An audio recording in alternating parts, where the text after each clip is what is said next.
debido a que estábamos sin electricidad y sin internet, pero ya todo se resolvió. Bueno, vamos a iniciar la clase del día de hoy, que como bien dice Didier es un poquito larga. Hoy vamos a hablar de un enfoque de Big Data un poco diferente, y es enfrentar el problema desde la perspectiva matemática y no tanto desde la perspectiva informática. ¿A qué me refiero? Normalmente la manera tradicional de enfrentar el problema de Big Data es usemos más computadoras más potentes, procesos paralelos para hacer lo mismo con más computadoras. La idea del análisis simbólico de datos, que precisamente es mi especialidad allá en mi doctorado en Francia, es enfrentar el problema del Big Data desde la perspectiva estadístico-matemática. Es decir, cambiar el enfoque matemático en el que se enfrenta el problema. Entonces, bueno, de eso es de lo que vamos a hablar el día de hoy. Es una introducción al análisis de datos simbólico. Por supuesto, para el tema se ocuparía un curso completo como el que damos en la maestría en matemáticas aplicadas de la Universidad de Costa Rica. Pero bueno, los quiero dejar por lo menos con una introducción al tema. En el aula virtual por ahí, no sé si recuerdas, en la semana 1 por ahí está el libro de Lynn Vilar, que es uno de los libros más clásicos en el tema de análisis de datos simbólicos, donde se puede estudiar con mucho mayor detalle el tema. La idea es dejarles por lo menos ahí la intriga para que ustedes estudien más o puedan estudiar más por sí mismos luego. Pero aún así, de hecho, hay gente que ha desarrollado su proyecto final en aplicaciones sumamente interesantes, usando análisis simbólico de datos con los que le da, con lo que les vamos a dar el día de hoy. Bueno, como les decía, sería el tema para un curso completo. Viene a dar una buena introducción al análisis simbólico, que por lo menos puedan usar el paquete RSDA, que es uno de los paquetes más usados en este tema de análisis simbólico de datos. Bueno, muy bien. Entonces dejamos por acá para iniciar ya con la lección.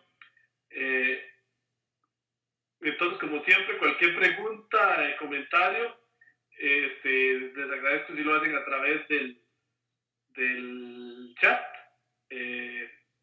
Ok, muy bien. Bueno, por cierto, antes de empezar, voy a abrir el video para decirles una cosita importante de logística. En el tema del proyecto final, el curso de análisis simbólico termina el día de hoy. De hoy en 8 es el día de descanso. Bueno, la última tarea la tienen que entregar de hoy en 8. Y la siguiente semana la de descanso, pero ya coincide luego con los 15 días de vacaciones que tenemos en Promidad, y entonces el proyecto final inicia vamos a abrir acá el calendario en mi teléfono. Hoy es 6, el 13, tienen que entregar la última tarea. La semana siguiente, que todavía está abierto Promidad, pero es semana de descanso. Luego la semana del 25, Promidad está cerrado, y la semana del 1 de enero está abierto Promidad, pero todavía no se imparten lecciones, de manera que el proyecto final estará empezando el día 10 de enero del 2018, para que lo tengan claro. Vamos a estar impartiendo el curso César Vargas, Fabio Fernández y este servidor. Ok, bueno, la clase será la primera clase, Dios mediante, el 10 de enero del 2018, para que lo tengan claro.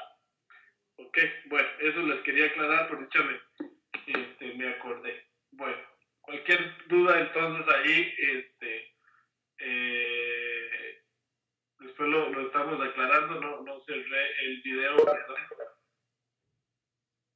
Ajá. Nada más permítanme ver aquí qué pasó. La puña. Perdón, que acá se me está enredando. Nunca se me ha pasado esto. Hay días que las cosas no se enredan un poco. Déjenme ver aquí. Participantes. Ajá. Bueno, perdón que acá maximicé esta ventana de una forma que nunca lo había hecho. En esta nueva versión. sé qué fue lo que hice.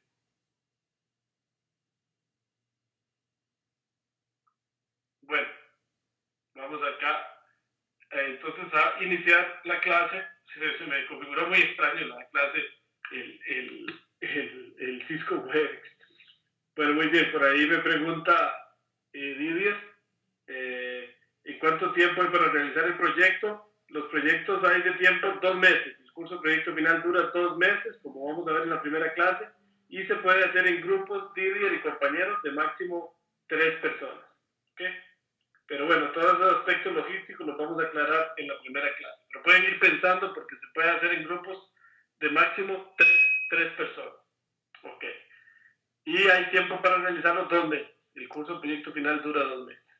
Bueno, gracias, Didi. Bueno, vamos a empezar a hablar del análisis simbólico de datos. ¿Qué es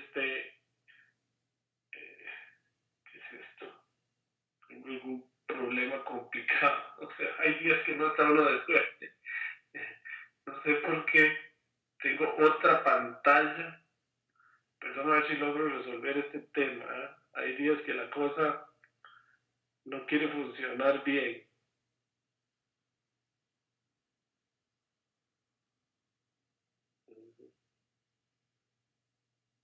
¿Aló? Perdón, es que no estoy en la pantalla de grabación, no tengo la misma pantalla que acá.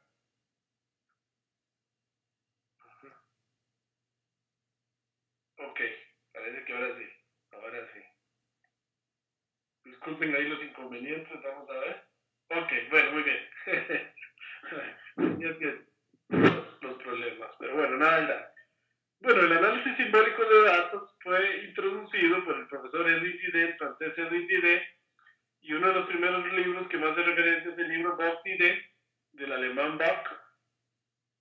Y Didet, quien fue, se escribe Didet, pero se pronuncia Didet en francés, mi profesor de doctorado, y en este libro muy conocido del año 2000, él dice que los objetos de la vida real son demasiado complejos para ser representados por un punto en un espacio vectorial.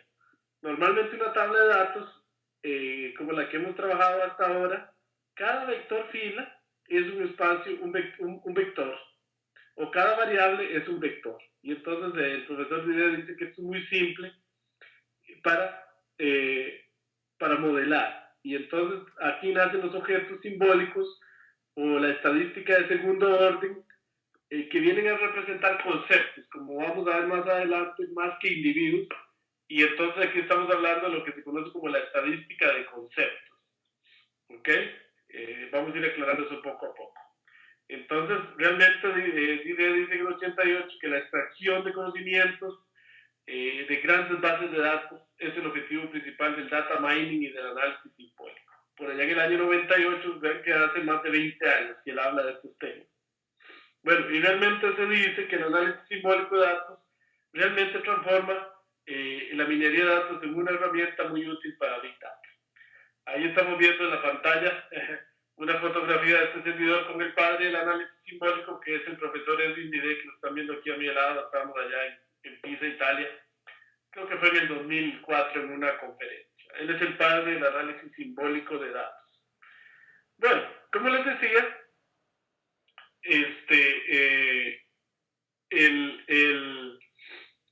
en el análisis clásico, normalmente uno tiene una tabla de datos como esta que estamos viendo en pantalla, donde en las filas se tienen números o a lo sumo categorías, que al fin y al cabo no son más que números, ¿verdad? Si uno los codificara. Entonces, cada entrada de la matriz de una tabla de datos es un número atómico, un número real, un número entero o un código. Las tablas simbólicas son diferentes, son mucho más complejas. En las entradas de la matriz vamos a tener, como en este caso, por ejemplo, intervalos, distribuciones de probabilidad, conjuntos, reglas y otro gran tipo de lo que se conoce como datos simbólicos o datos multivaluados, que serían de este tipo. Entonces, un objeto simbólico es una fila de la matriz de datos, pero que ya no es un individuo, sino un conjunto. Por ejemplo, el individuo que está aquí sería el individuo cuya primera variable varía entre 80 y 100, cuya segunda variable sigue esta distribución de probabilidad y cuya tercera variable el individuo en la tercera variable toma CN o BNP. Entonces es un conjunto de individuos, cada fila es un conjunto. Y a ese conjunto se le llama objeto simbólico o concepto. Y entonces estamos hablando de una estadística de conceptos, una estadística de conjuntos. Van a ver que de dónde sale. Poco a poco lo vamos a ir explicando. Lo voy a explicar voy a irme acá a un ejemplo motivacional que les tengo por acá de un trabajo que hice este servidor hace algunos años y por el cual pues tuve el honor de ganar la medalla de oro allá en la OMPI. Y entonces les voy a explicar acá como un ejemplo motivacional y para que entiendan un poco de dónde salen estos objetos y por qué realmente existen en la vida real. Entonces hace algunos años, ya hace algunos 20 años, trabajé yo mucho en la detección de fraudes en tarjetas de crédito y en la detección de lavado de dinero. Y bueno, cuando a mí me plantearon ese problema por ahí del año 2004, y lo primero que yo intenté hacer pues fue usar modelos predictivos, los que en aquella época estaban más de moda, como el análisis discriminante, lineal y cuadrático, los métodos bayesianos y los árboles de decisión, para tratar de detectar el fraude. El problema es que el fraude en tarjetas de crédito y el lavado de dinero, dichosamente, pues para los bancos son muy pocas las transacciones fraudulentas o de lavado. Entonces es un problema demasiado desequilibrado y prácticamente ningún modelo predictivo logra buenos resultados. Entonces, ante esa realidad, yo dije, bueno, acá lo que hay que hacer es extraer el perfil y el patrón y ver qué se sale del patrón. Por ejemplo, la idea es detectar lo que se conoce como atipicidad o inusualidad. Y acá con esta foto que tenemos en la pantalla, trato de ilustrar esa idea. Por ejemplo, acá tenemos un camionero de Texas que está en un salón de belleza en París, con estas señoras de mucha plata, pagando $3,000 porque les hagan un tratamiento de belleza. ¿Qué es lo que sucede con este señor que está acá, este camionero? En realidad él no está aquí. Está otra señora similar a estas, y le robaron la tarjeta de crédito y le están haciendo un fraude. Ahora, evidentemente, si este camionero estuviera ahí, la gente llamaría la atención, pero él no es el que está ahí. Perdón, que aquí me cambié de presentación, no sé por qué. ¿Ah? ¿Qué es lo que pasa? Hoy no estamos como... Hoy me están pasando más de una cosa extraña. Vamos a ver, perdón. Ok, bueno, vamos a ver si logramos volver al camionero. Perdón que hoy estamos con un poquito de enredo. Bueno, entonces, como les decía, este camionero, lo que pasa es que no llama la atención porque es una señora igual que él. Y lo que sucedió es que le robaron la tarjeta. Ahora, si bien es cierto, él no detecta esto, el sistema informático sí debería detectarlo, porque este camionero es totalmente inusual o atípico, él quizás nunca ha ido a un salón de belleza y entonces en su perfil de compras histórico debería estar claramente determinado que le están haciendo un fraude porque él no está ahí. Bueno, entonces la idea es construir un perfil simbólico que viene por acá explicado, lo voy a explicar con esta tabla un poco mejor. Es que básicamente las tablas simbólicas lo que hacen es resumir las tablas clásicas en unas tablas de conceptos o conjuntos. Y entonces, por ejemplo, en esta tabla tenemos todas las transacciones que tiene un banco en tarjetas de crédito, que pueden ser millones, ¿verdad? En un mes. Y en esta tabla de conceptos o objetos simbólicos, lo que tenemos son los tarjetavientes. Entonces acá tenemos, lo primero que hay que hacer es escoger el concepto que nos interesa, es el número de tarjeta. Entonces el número de tarjeta pasa para acá. Entonces observen que dejo una fila para 1000, que son los azules, una fila para 1001, que son los verdes, y una fila para 1002, que son los rosados. Entonces, cada fila de estas viene a ser un perfil del tarjetaviente y es un resumen, una sumarización de toda la base de datos. Entonces, la gran ventaja de esto es que aquí pueden haber millones de transacciones, mientras que aquí lo que hay son cientos, en el sentido de que, por ejemplo, si un banco tiene 80,000 clientes, harán 80,000 perfiles. Esta podría tener 10, 100, 200 millones de filas y esta puede tener apenas 80.000. Entonces observen cómo se hace. Pónganle atención acá. Digamos, de esta tarjeta 1000, entonces yo voy a buscar esta variable que se llama causal y la voy a resumir como una distribución de probabilidad. Observen que en la tarjeta 1000 hay dos causales, 36 y 39. Entonces, 36 tiene una probabilidad de 1 medio y 39 una probabilidad de 1 medio de ocurrir.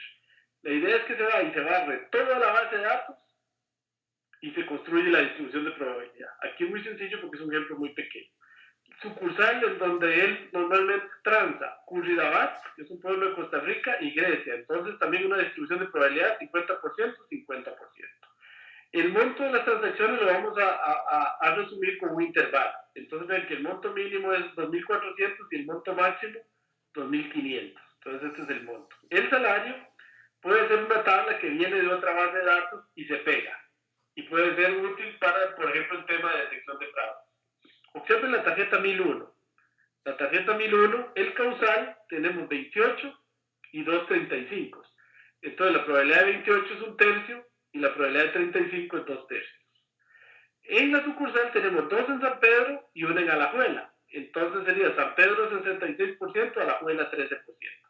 Y el monto mínimo es 1.700 y el monto máximo 1.900. Entonces este es el intervalo. Okay, entonces cuando uno construye una tabla simbólica, lo primero es elegir el concepto, que lo paso a hacer como el ID. Y luego, a partir de ese concepto, yo tengo que resumir todas las demás variables. Las puedo resumir con variables tipo intervalo, con variables de distribución de probabilidad, con reglas, con una serie de cosas. Esto es una decisión que hay que tomar. Para lo que vamos a ver en este curso, que es muy poco, vamos a usar casi solo variables de tipo intervalo. Bueno, entonces seguimos.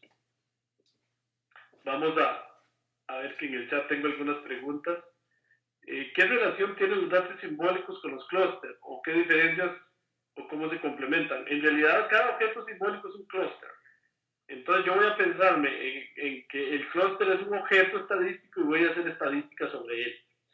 Es como una estadística sobre clústeres. Eso es interesante.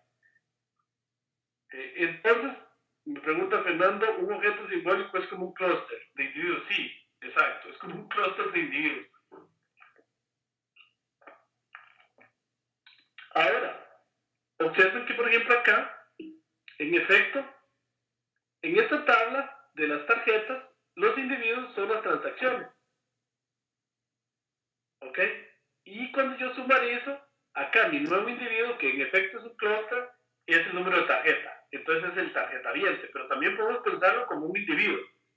Pero esta fila resume todas las filas de aquella tabla de datos. Entonces, en efecto, podemos pensar que es un conjunto, un clúster, un segmento de la población, que en este caso eran transacciones, pero desde el punto de vista del análisis simbólico, yo me lo imagino de nuevo como una fila. ¿Qué es la fila? El tarjetaviente. ¿Qué es esto? El perfil del tarjetaviente. Ahora, en efecto, ¿cuántas transacciones están aquí? Muchas. Entonces yo la puedo pensar como un clúster. Muy bien, muy buena observación. Por ahí me pregunta Fernando, ¿con qué criterio construyo los clústeres? Con el criterio del concepto. A mí el concepto me da el clúster. Y ahora vamos a ver que hay otras maneras, pero básicamente la principal es que yo tengo que escoger un concepto. Aquí el concepto es el tarjeta, el número de tarjeta. Entonces ese me da el clúster. Por ejemplo acá, ya que usted pregunta eso, yo puedo escoger acá otro concepto en este otro ejemplo. Tenemos tablas y entonces voy a escoger como concepto el pueblo. Town, pueblo, ¿ven? Entonces acá tenemos 3 pueblos. París, Lyon y Toulouse. Y entonces voy a resumir la tabla, ¿ven? Entonces el número de pupilos, que es el número de estudiantes en español, entonces lo voy a resumir como un intervalo. Entonces ven que en París el mínimo es 320 y el máximo 450. La educación, toda es pública. Entonces acá estoy resumiendo con una distribución de probabilidad. El nivel 1 y 3 lo estoy resumiendo con un conjunto.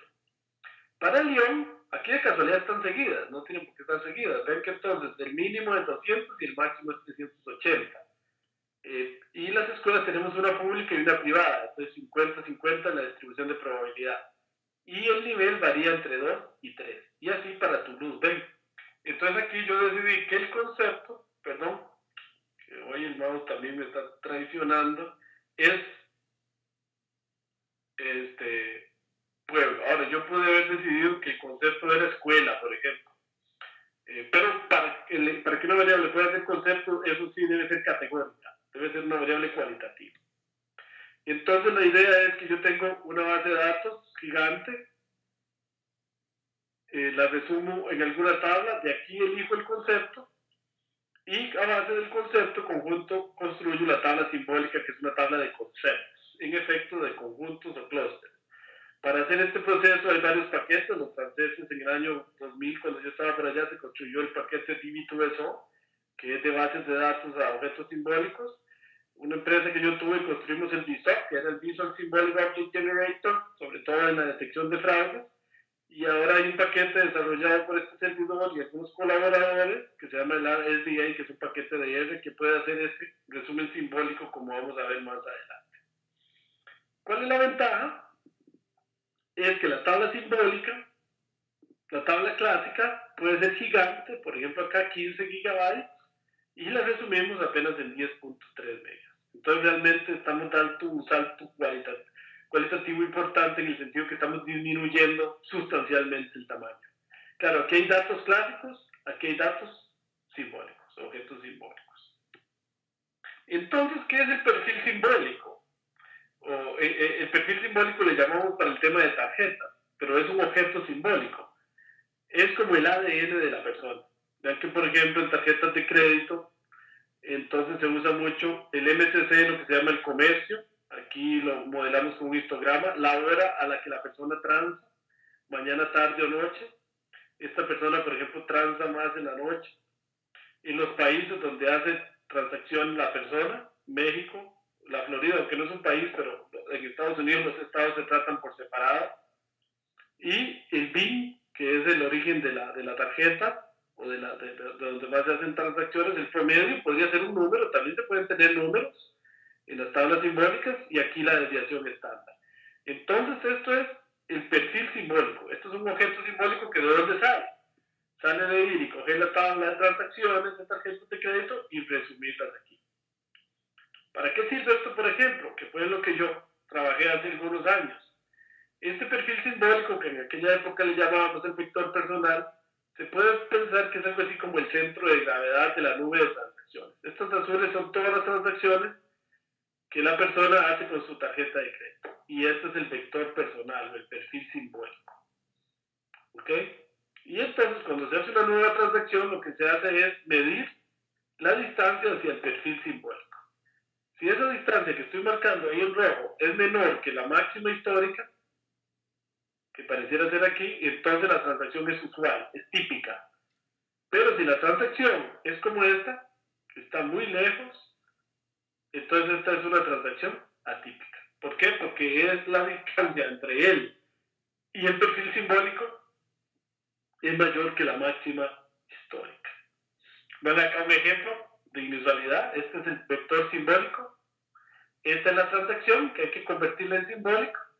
Por ejemplo, acá la realizó un día a la semana, que es inusual, a una hora inusual, en un país inusual, con una duración, esto era de llamadas telefónicas, que también se ha usado para detectar frases en llamadas telefónicas, con una duración usual y a un número de teléfono usual. También hemos usado esto para detectar fraudes en llamadas, que hay muchísimo.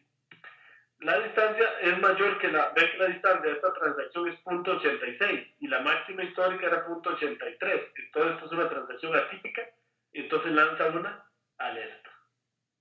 Esta más bien es una transacción o una llamada telefónica usual, en un día de la semana usual, en una hora usual, a un país usual, y con una duración usual y con un número que es usual. Entonces ven que la distancia de esta transacción es 0.50, mientras que la máxima histórica era 0.83, por lo tanto es una transacción usual o típica.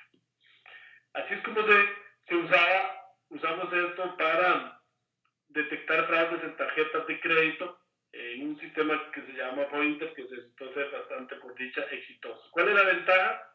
Cuando un ladrón roba la tarjeta de crédito, inmediatamente salta la inusualidad o la tipicidad. ¿Por qué? Porque el ladrón no sabe cómo uno compra, ¿verdad? Entonces, y además quiere sacar mucha plata muy rápido. Entonces, rápidamente hacen transacciones que son inusuales o atípicas para uno. Y por suerte, las personas somos muy usuales, muy típicas. Todo el tiempo vamos al mismo supermercado, a la misma bomba gasolinera, hacemos más o menos los mismos restaurantes, visitamos, etc. Entonces, cuando hay atipicidad, cuando hay fraude, es de una vez atípico y además hay muy poca inusualidad, es decir, el falso positivo es muy poco, que es importante el fraude de tarjetas de crédito, el lavado de dinero. Si hubiese demasiado falso positivo, no sí, porque entonces estamos cortándole la tarjeta a todo el mundo, ¿verdad? Entonces eso no se puede. Bueno, claro, cuando estamos hablando acá de estas distancias simbólicas, no son distancias usuales, ¿verdad? Porque estamos hablando de distancias entre objetos complejos como estos, donde las distancias no son euclidianas. Entonces no vamos a detallar mucho en este curso porque no hay tiempo, ¿verdad? Pero por ejemplo, cómo se mide la distancia entre intervalos, cómo se mide la distancia entre histogramas, cómo se mide la distancia entre conjuntos, y en general cómo se mide la distancia entre objetos simbólicos, cómo se mide la distancia entre distribuciones de probabilidad. Se usa mucho el índice de afinidad, que está acá explicado, un poco complejo porque no le vamos a entrar en esto en detalle. Lo único que les quede claro es que no son distancias usuales. También hemos usado mucho el vector simbólico para trabajar en lavado de dinero, en antilavado, y construimos lo que se llama el perfil del cliente. Resulta que uno como cliente puede tener una tarjeta de crédito, una cuenta corriente, otra cuenta corriente, la tarjeta de la esposa, la tarjeta de la empresa, la cuenta corriente de la empresa, y uno puede hacer un análisis global de la atipicidad y tener un vector de distancias máximas y comparar mes a mes el vector de distancias máximas contra el vector del mes y detectar que la persona está haciendo transacciones atípicas. En sus cuentas corrientes se está moviendo atípicamente, lo cual da sospecha de lavado de dinero. Bueno, eso es muy someramente para explicarles. Entonces, ¿qué pasó con el camionero de esto? Entonces, claro, esta es la transacción que él está haciendo, .86, y la máxima histórica era .86, debió alertarse que aquí lo que estaba viendo era un fraude en tarjeta de crédito y cortar la tarjeta de crédito inmediatamente. Gracias a que se detectó una inusualidad. Ahí está pues la medalla que ganamos allá en Ginebra, Suiza, en el año 2004 como inventor destacado del año. Ahí se la dejo. Bueno, muy bien. Algunos libros para eso que son muy valiosos. Este está por ahí en el aula virtual en PDF. Este es el que más les recomiendo leer, de la profesora Lynn Vilar de la Universidad Estatal de Georgia y del profesor Didé, que es el padre del análisis simbólico. Hay otro más viejito que es este, que escribieron el alemán Hans Bock y Didé del año 2000. Entonces son dos muy buenas referencias. Bueno, entonces era una introducción motivatoria. Vamos a seguir con la otra presentación en la que estábamos. Y bueno, ya les expliqué un poco de dónde salen los objetos simbólicos. Y acá hay otros ejemplos. Por ejemplo, acá yo puedo resumir con dos columnas. Por ejemplo, yo puedo decir, voy a resumir cada persona en cada mes. Digamos, John en enero, John en febrero, John en marzo, hasta John en diciembre. Ley en enero, febrero, marzo, abril. Entonces, resumir por mes. Cada persona y asociada a un mes. Entonces aquí me queda, por ejemplo, John en enero, Food varía entre 20.8 y 29.38. Y todas las variables se resumen barriendo la tabla, buscando máximos y mínimos. Entonces todas las variables son de tipo intervalo, que es lo que vamos a trabajar acá en el curso. No porque sea necesariamente lo mejor, sino porque es lo que más se ha desarrollado y es un poquito más simple. Bueno, acá está el ejemplo que vimos antes, de dónde vienen las bases de datos, el resumen. Hay un principio, la idea básica de esto es generalizar los métodos del análisis clásico al análisis simbólico. Y se supone que en un análisis simbólico la entrada siempre es simbólica y la salida debería ser simbólica. Bueno, para mantener lo que se llama el principio de programación del ADN. Como les digo, este es un sistema que hemos desarrollado en una empresa que yo tenía para y que vendimos hace algunos años, que se llama el VSOP, Visual Symbolic Object Generator. Este no lo podemos dar en el curso porque es un software de paga. Acá está cómo generaba las tablas simbólicas, se veía muy bonitas. Está este proyecto SODA, este sí lo pueden bajar de aquí, el SODA 2.0, conocido como ASO, que es un proyecto europeo y de aquí lo pueden bajar. No vamos a usar esto, vamos a usar el RSDA. Bueno, ahí está el software SODA, en el cual yo trabajé allá por el año 2000 en Francia. Este módulo de clasificación piramidal lo desarrolló este servidor. Y vamos a trabajar acá más bien en el paquete RSDA en la versión 2.2. Aquí estaba la versión 1.2, que es la versión desarrollada por este servidor y un grupo de colaboradores, como vamos a ver más adelante. Bueno, vamos a ver que por ahí tengo más preguntas. Me dice Jorge, ¿hay alguna forma de identificar el concepto? No, el concepto, Jorge, qué buena pregunta. No lo identifica, uno lo decide. ¿De qué depende el concepto? De lo que yo quiera estudiar. Por ejemplo, en tarjetas de fraude, en tarjetas de crédito y fraude en tarjetas de crédito, a mí me interesa estudiar la tarjeta como un concepto, porque el fraude se le hace a la tarjeta.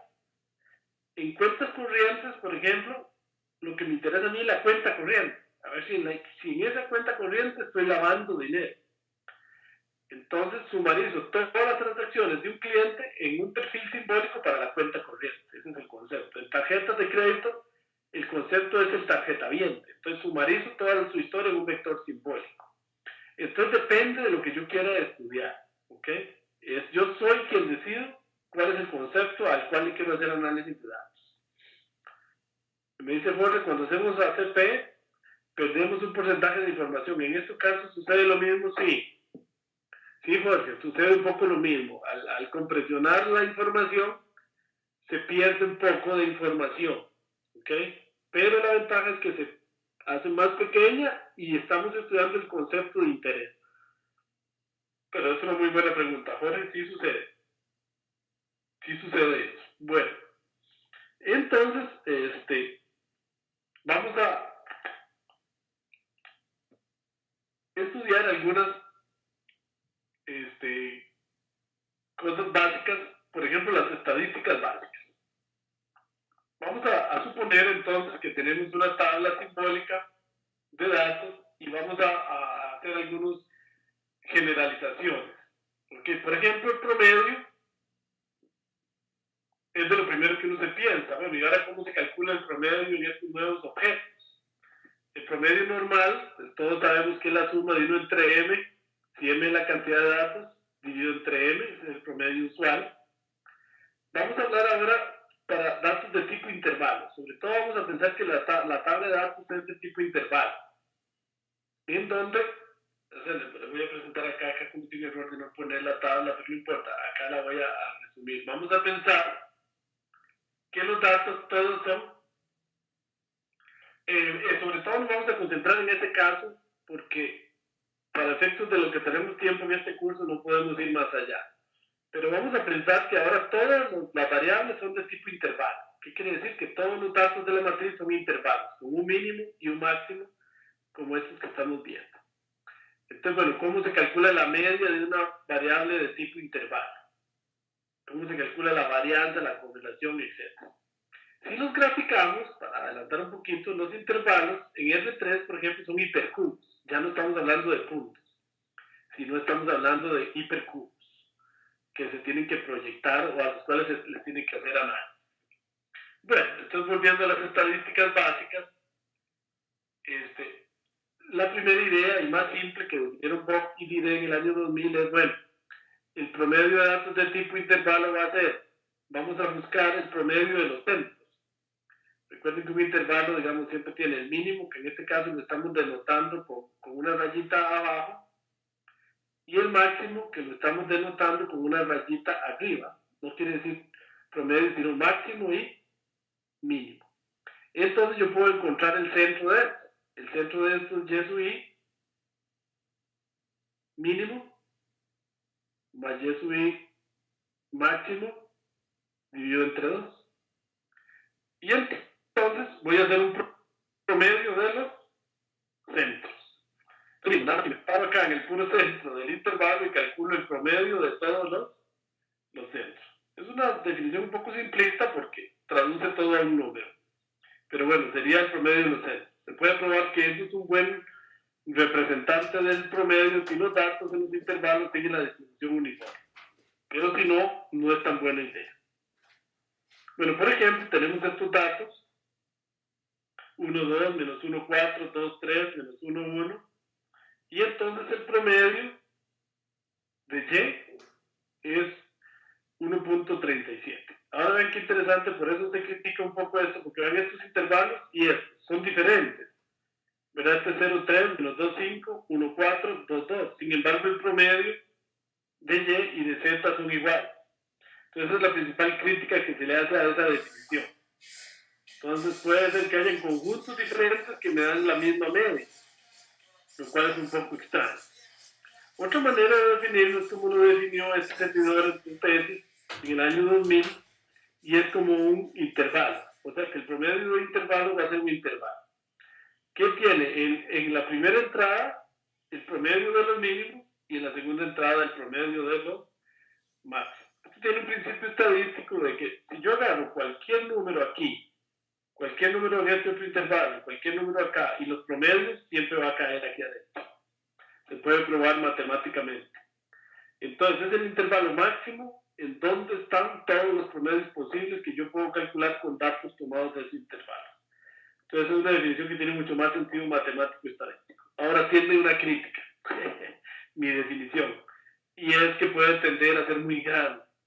Ese intervalo se puede hacer muy grande, y es cierto, sobre todo si hay mucho dato atípico. ¿Ok? Bueno, muy bien, excelente. Y entonces ven que en el ejemplo que vimos antes, ya con Y no tiene el defecto que tenía antes, las medias dan diferentes. Nada más que ahora las medias son intervalos. Entonces las medias aritméticas son distintas, ¿ok? Que tiene mucho más sentido. Bueno, vamos a ver, que tenía una pregunta en el chat. Me dice Elios: entiendo entonces que los datos simbólicos son básicamente metadatos, es decir, datos que me dan información de los datos. Pues Elios, en cierta manera, pues sí. Nunca lo había pensado de esa manera, ¿verdad? Porque el metadato a veces es como un XML, una cosa así, pero sí, o sea, cada dato, por ejemplo, me da la distribución de probabilidad de los datos, cuando la casilla es una distribución de probabilidad, o cuando es un intervalo me dice cuál era el mínimo y cuál era el máximo. Sí, pues sí, lo podemos ver así, me dan información de los datos, pero también lo podemos pensar en el sentido de que resumen a los datos. ¿Elios? Pero sí, tienes razón, es una bonita forma de verlo, una muy excelente observación. La mediana, así vamos, después con la mediana. Entonces la mediana simbólica se define para intervalos de la misma manera como lógica. Hacemos la mediana entre los mínimos, la mediana normal, ¿verdad? Que se hace para números, la mediana entre los máximos, y calculamos un intervalo en donde en el mínimo está en la mediana de los mínimos y en el máximo la mediana de los máximos. ¿Cuál es lo que se puede probar aquí? Que cualquier mediana que yo calcule tomando números aquí en estos intervalos siempre va a estar acá. Acá está un ejemplo de mediana. ¿Cómo se calcula la desviación estándar? Esto es complicado. Ahí la cosa se complica. Recuerden que la desviación estándar es el promedio de las distancias a la media aritmética. Entonces esta es la desviación estándar usual. Y la varianza es el cuadrado de la desviación estándar. Bertrand Goupil y Didier Bock, Bertrand y Goupil fueron estudiantes, definieron la desviación estándar de esta manera.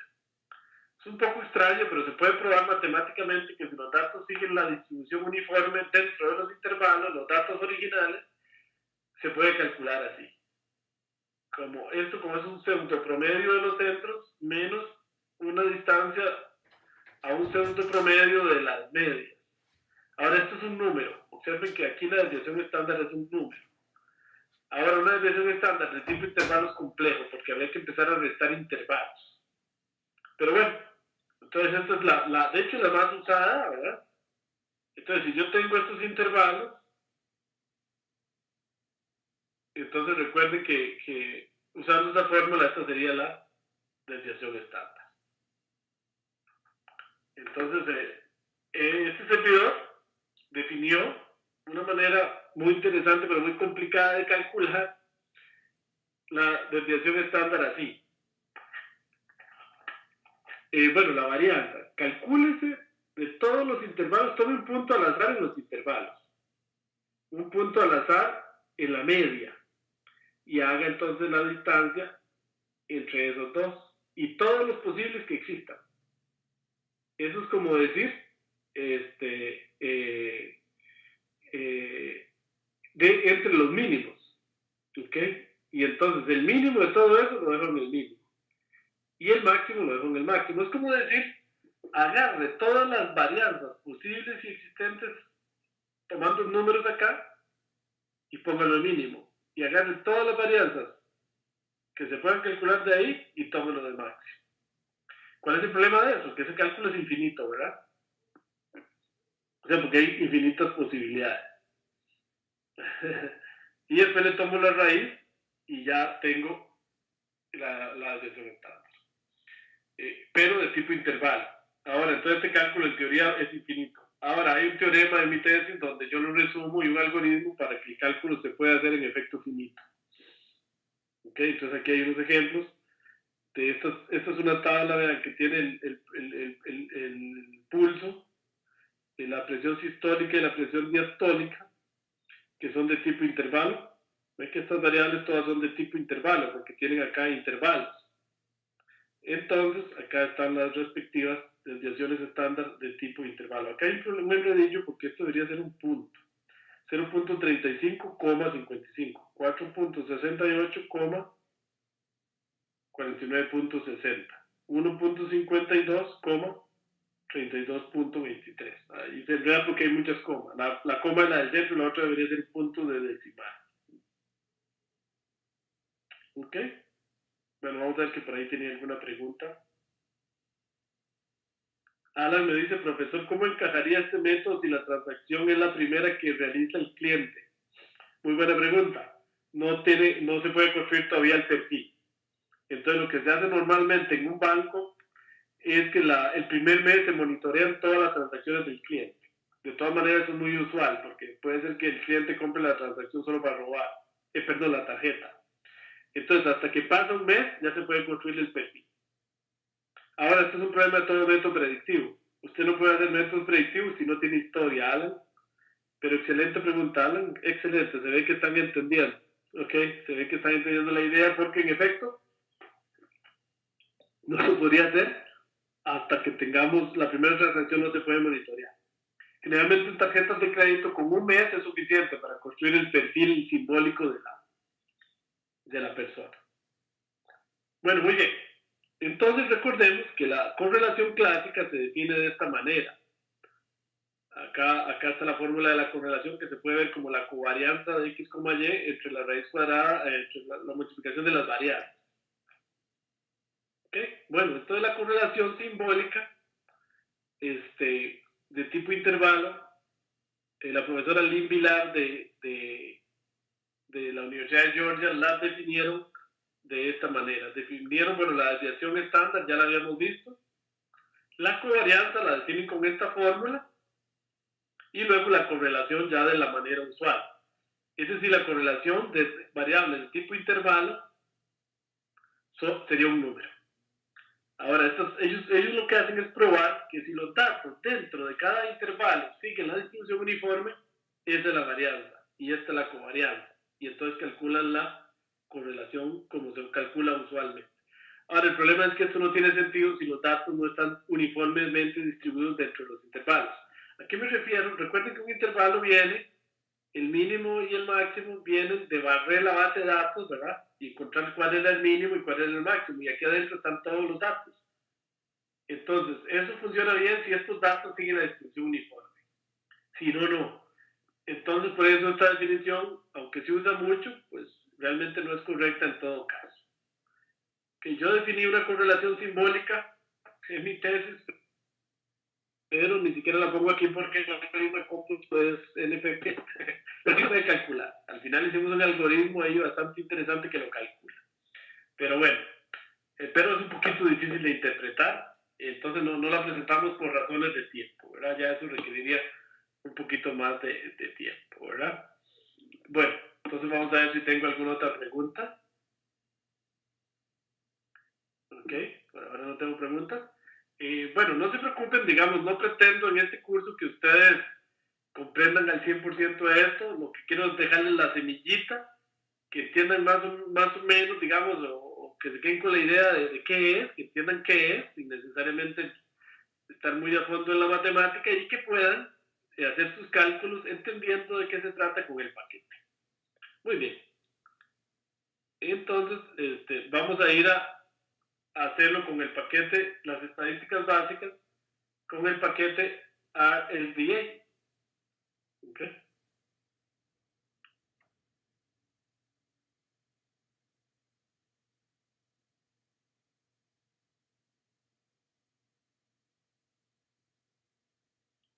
Bueno, muy bien, muy bien. Ok. Entonces, ok.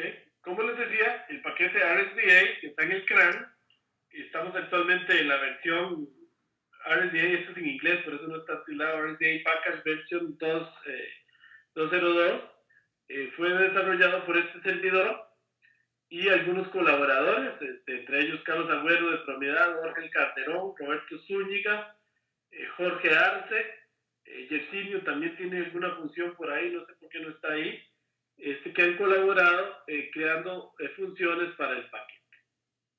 Ok, entonces el paquete RSDA requiere R mayor o igual a 3.4.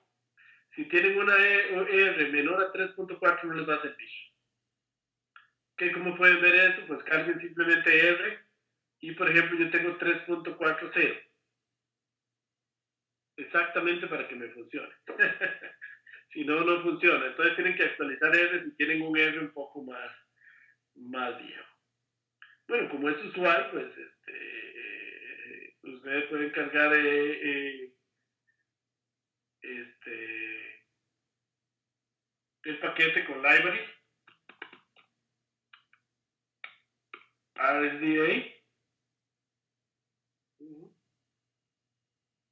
y pues ahí empieza a cargar una serie de dependencias y pues pueden pedirle ayuda como es usual, ¿verdad?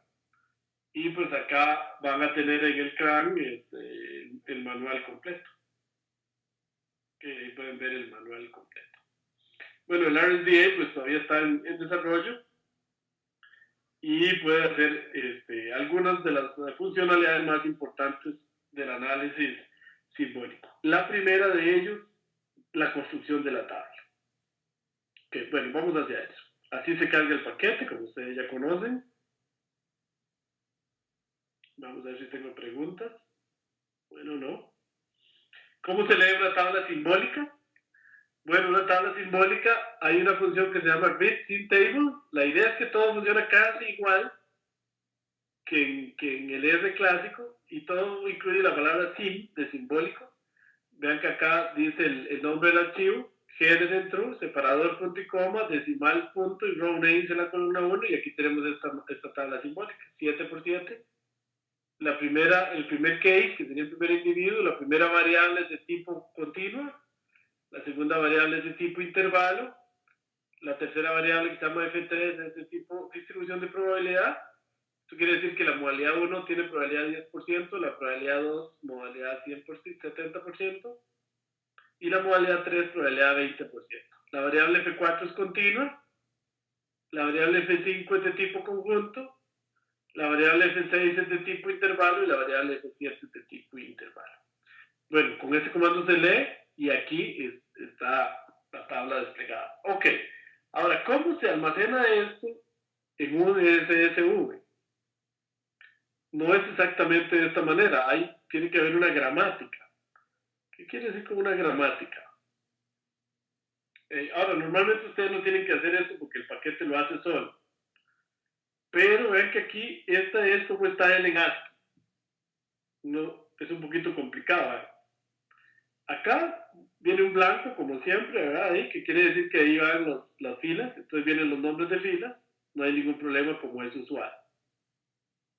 Pasó que se me fue allá la pantalla. Ok. Opa, qué extraño. Estoy viendo la pantalla de grabación, perdón. Bueno, entonces acá tengo la fila completa, que sería un individuo simbólico. ¿Me confirman si ustedes están viendo una pantalla negra o están viendo la pantalla blanca? Ahí por favor les agradezco si están viendo bien, que me dicen acá que hay problemas en la reproducción. Un texto está abierto, se ve bien. Okay, ¿qué problema? ¿Ah? Es acá en la computadora. Vamos a ver un momentito para ver si, gracias Jorge, si lo logro acá resolver.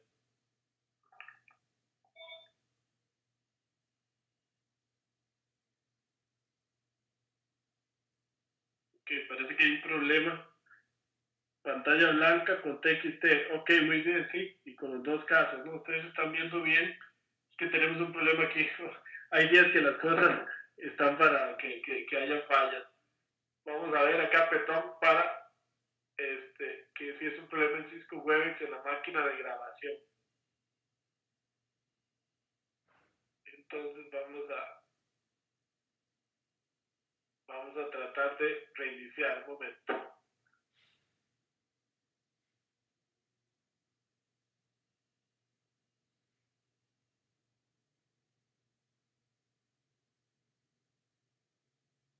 Para seguir la grabación. Ya continuamos. Un momentito.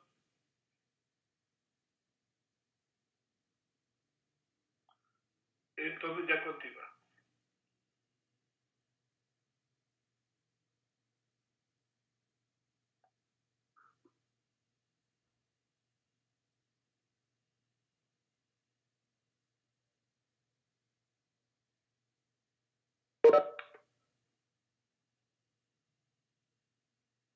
Okay.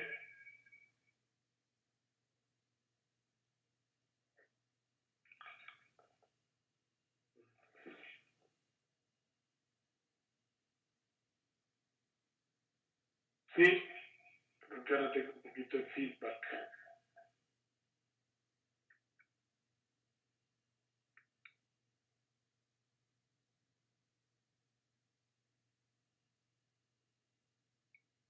Sí, probando. Ok.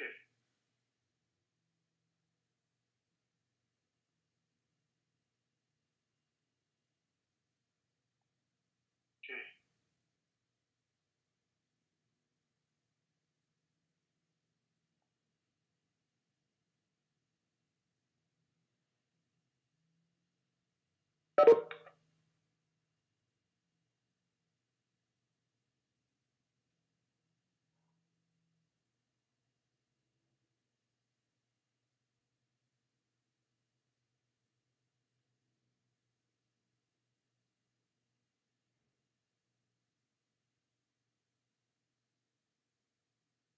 Ok, perdón, perdón la interrupción. Ya seguimos. Hoy ha sido un día medio caótico. Bueno, entonces estamos viendo acá. Vamos a ver, y ahora sí tenemos lo mismo allá que acá. Los casos. Entonces vean que acá les decía que, bueno, esto es un objeto simbólico. Y en eso está, vean que esto es 2.8, aquí tenemos un intervalo y aquí una distribución de probabilidad. ¿Cómo se guarda eso en el archivo CSV? Esto se guarda así, vean. Dólar, en el encabezado es un poco complejo. Dólar C quiere decir que es una variable de tipo continua, numérica, clásica. F1 es el nombre de esa variable. Luego viene la siguiente variable que es de tipo intervalo. Y el nombre de esa variable viene F2, F2. Se repite dos veces porque tiene que venir un mínimo y un máximo. Entonces vean que por ejemplo aquí viene intervalo y viene 1, 2, que es el mínimo máximo. Luego viene la siguiente variable que dice que es modal, es decir, que es como un tipo histograma. Y entonces viene modal, modal, y viene la modalidad, las modalidades, y aquí vienen los pesos de las modalidades. Esta, por ejemplo, $S quiere decir que es conjunto, se llama F5 y aquí vienen los elementos del conjunto. Y así sucesivamente. Bueno, así es como se almacena internamente. Ahora uno no tiene por qué, ahora vamos a ver exactamente conocer eso, porque el sistema lo hace solo y lo guarda, pero sí quería que lo conocieran. Ahora vamos a ver cómo se generan y cómo el sistema crea ese formato. Ok, muy bien. Bueno, si uno tiene una tabla simbólica, se graba con write.sim.table, que tiene la misma sintaxis del write table de R. Entonces, bueno, el paquete RSDA trae una serie de ejemplos, por ejemplo, este example tree, entonces con ese puedo trabajar, acá lo pido como es usual con data, y el nombre del ejemplo, ahí este es un ejemplo, y entonces se lo estoy usando para ilustrar que estos son data frames, esto es lo que se llama como un data frame simbólico, y se comporta prácticamente igual que un data frame clásico. Observen que yo puedo decir aquí, ejemplo 2, y eso significa la fila 2 y cualquier columna. Ejemplo, 3, eso significa la columna 3 y cualquier fila. Ahora, la columna 3 es un objeto compuesto, ¿ven? Es una distribución de probabilidad. Y la fila 2 es un conjunto, es un concepto. Igual que en F, puedo decirle las filas 2 y 3, columna 5, etcétera. Yo puedo hacer scatter plot, las funciones más simples en sim, scatter plot. Entonces voy a graficar la variable 2 versus la variable 3 en color azul, aunque aquí gráfica de colores, y el título. ¿Por qué grafica cuadros? Bien, porque ustedes recordarán que si yo tengo un intervalo, por ejemplo, el intervalo 1, 2, cruz, el intervalo, digamos, 1, 3, entonces, ¿cómo se grafica eso? Digamos que estamos aquí, y entonces yo me voy en X, pongo 1, 2, en Y, pero es un poquitico más largo, el Y digamos que era 1, 3, entonces si yo grafico acá, eso sería este rectángulo. Entonces por eso les digo que si estamos con dos variables, estamos con rectángulos. Si estamos en tres variables, tenemos cubos. No necesariamente cubos, sino hiperrectángulos. Un rectángulo en R3. Y en general tenemos hipercubos o hiperrectángulos, más bien, es correcto. Cubos significaría que todos los lados son iguales, no necesariamente. Entonces por eso este scatter plot se hace así, ¿ven? Que son rectángulos. Estoy graficando la variable, ¿qué? La variable 6 versus la variable 2. Y la variable 6 de esta tabla es de tipo intervalo, la ven acá, y la variable 2 es de tipo intervalo. Entonces estoy cruzando dos variables de tipo intervalo y haciendo el plot. Ok, muy bien. Ahora sí, la parte principal de todo esto. Pónganle atención porque esto es lo que más nos interesa. ¿Cómo construir una tabla simbólica a partir de una tabla clásica? Recuerden que las tablas simbólicas vienen de las tablas clásicas. Son una manera de sumarizar, de resumir las tablas clásicas. Y entonces se las guarda en este formato que vimos aquí. Ahora, eso yo lo podría editar a mano, pero eso no es la idea, él las guarda así. Entonces, recuerden que, entonces, aquí la idea es que vamos a hacer el proceso de resumen de la tabla simbólica, perdón, de la tabla clásica que es grande, a una tabla simbólica que es pequeñito. Pequeñito. Recuerden que lo primero que uno hacía es escoger el concepto acá, y entonces el concepto pasa a ser la primera columna acá, y luego las demás variables, digamos que acá, perdón, acá hay varias variables, y todas las demás variables tengo que resumirlas con algún tipo. En este curso vamos a usar tags de tipo intervalo, que se pueden seleccionar histogramas, set, etcétera, modales, un montón de cosas. Bueno, entonces vean esta tabla. Esta es una tabla que viene en el paquete. Digamos que esta tabla tiene 19 individuos clásicos. Estas son las tablas clásicas. La primera variable es estado y la segunda variable es sexo. la tercera variable es county o condado, la tercera variable es grupo, perdón, la cuarta variable es grupo y la última variable es edad. Entonces, vamos a decir aquí, vamos a hacer el concepto mezclando sexo y estado. Es decir, voy a tener objetos simbólicos que son los siguientes. Voy a tener un objeto simbólico que es, por ejemplo, Florida, femenino. Y Florida, masculino. Luego Texas, femenino. Texas, masculino. Y así, estos son los conceptos. Entonces, ¿de dónde viene? Yo voy acá y barro, por ejemplo, Florida, todos los que me digan femenino, pero este estaba mal, es este, Florida femenino, y voy pegándolas. Y estas variables las voy a resumir con intervalos. Entonces yo voy barro, encuentro el mínimo y el máximo y cambio por intervalos. Entonces ven que esta tiene 19 filas. Entonces, ¿cómo se hace eso? Muy fácil, vean. Esta función del paquete que se llama Classic to Sim transforma una tabla clásica en una tabla simbólica. Primero parámetro, la tabla que uno quiere transformar, que se llama ejemplo 1, dígito eso, que quiere decir database, classic database to symbolic object. El concepto, entonces yo le digo que voy a mezclar dos columnas, estado y sexo. ¿Cuáles son las variables que voy a usar? Voy a usar la variable conti, condado, grupo, edad, y ven que edad la voy a usar 3 veces. La voy a transformar 3 veces. Y aquí vienen variables type, los tipos. La primera variable la voy a resumir como una continua. Ahí lo que se hace es que se hace el promedio. Se van y se buscan todas las instancias y se promedia. Luego, grupo lo voy a resumir como un intervalo. Entonces va y se busca el mínimo y el máximo. Edad lo voy a resumir como un histograma y luego como una variable modal y luego como una variable de tipo set. No he explicado mucho qué es modal ni qué es, bueno, set sí. Pero no se preocupen, de todas maneras esos tipos no los vamos a usar mucho en el curso. Vamos a usar sobre todo intervalos y continuos. Y entonces, ejecuta aquí, no sé por qué tiene un warning. No habíamos visto. Y por ejemplo aquí está California femenino, entonces county 9.33, que es el promedio, grupo como un intervalo. Y luego vienen, ¿cuáles eran las otras variables?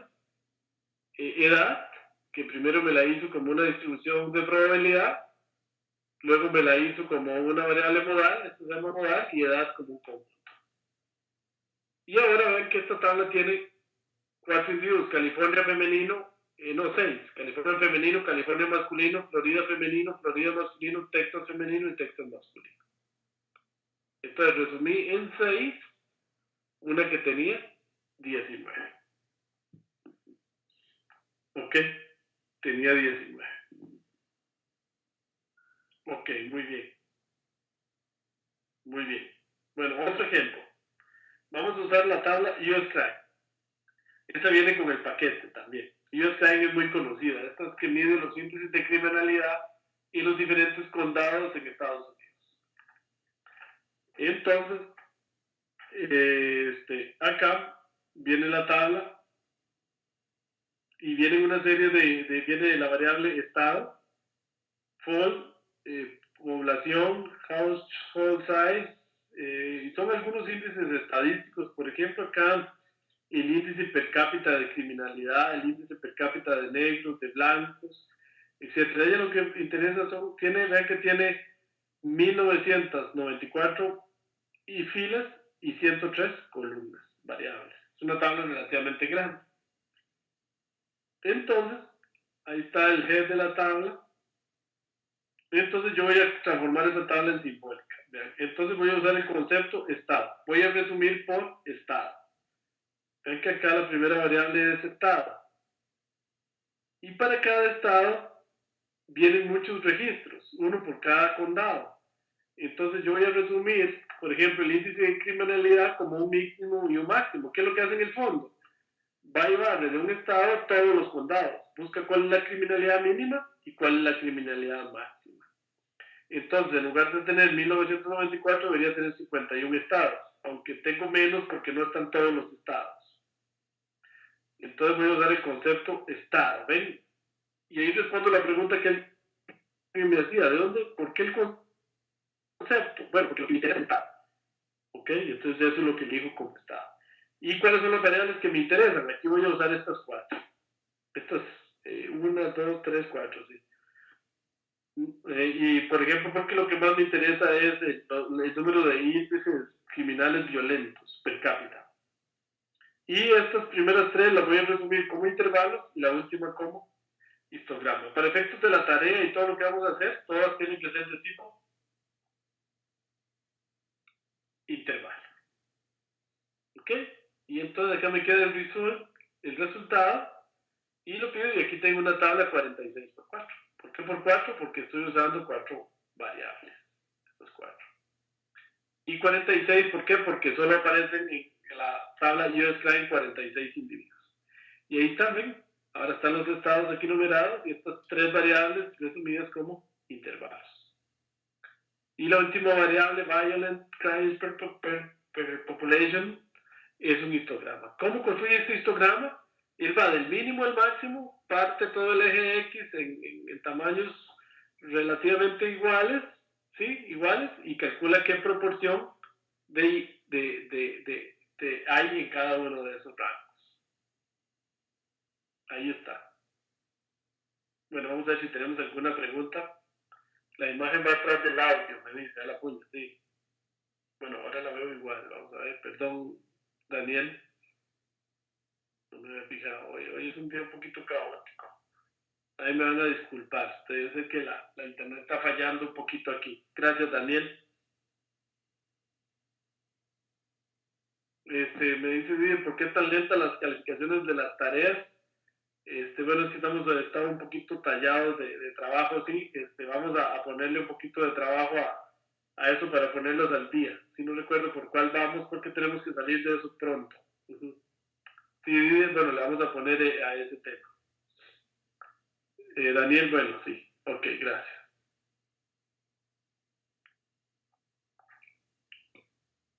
Bueno, muy bien. Bueno, hay otros detalles que no los dejo ahí, pero no. Del SOAS, el SOAS es el Symbolic Object Data Analysis System, que es el sistema europeo, la versión 1.0, generaba unos archivos que se llamaban extensión SDS. El RSDA tiene un programa para convertirlos. También el SOAS, versión 2.0, aquí está mal, es la versión 2.0, generaba archivos XML. También hay una función que los convierte. Pero bueno, no interesa tanto, por si se encuentran algún archivo en esos formatos, se pueden convertir.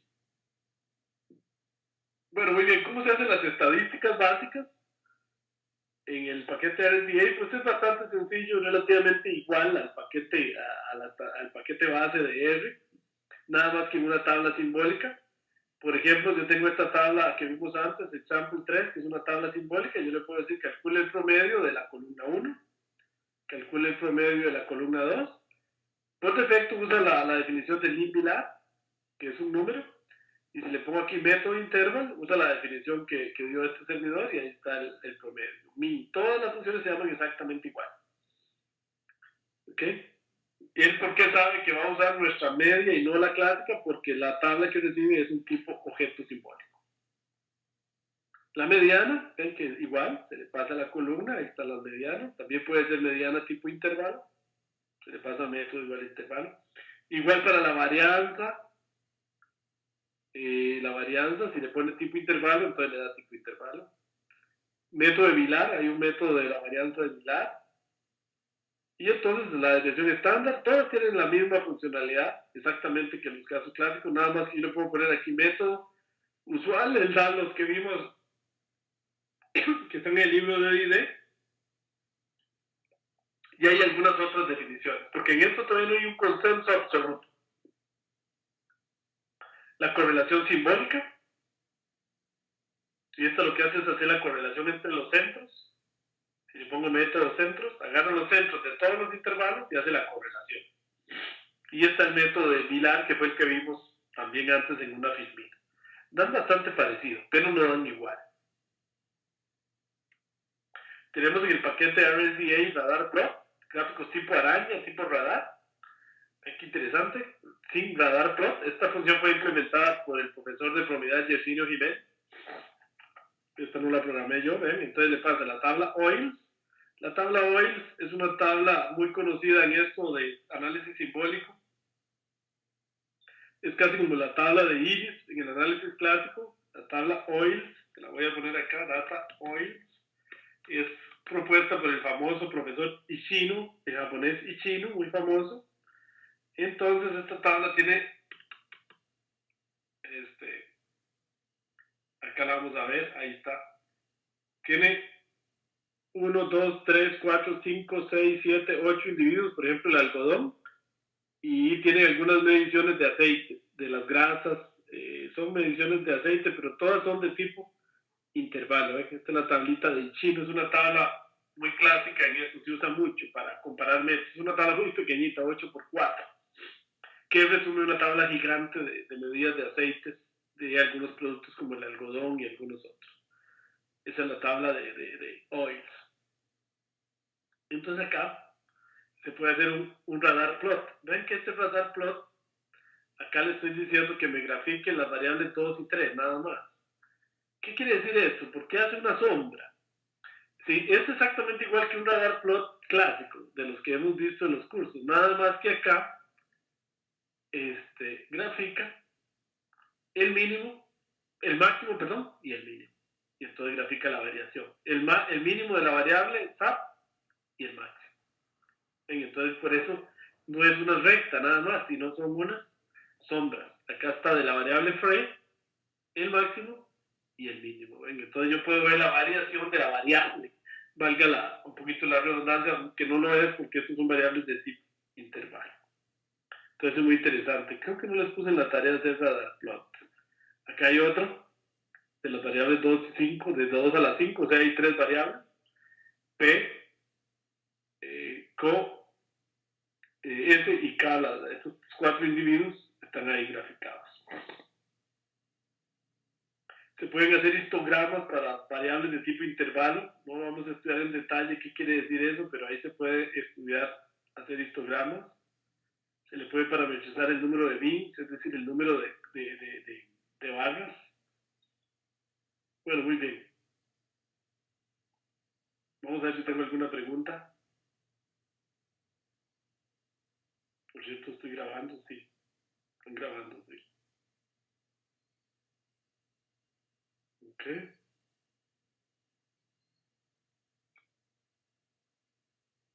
Me pregunta Didier, profesor, ¿existe un código para actualizar la versión de R desde la consola?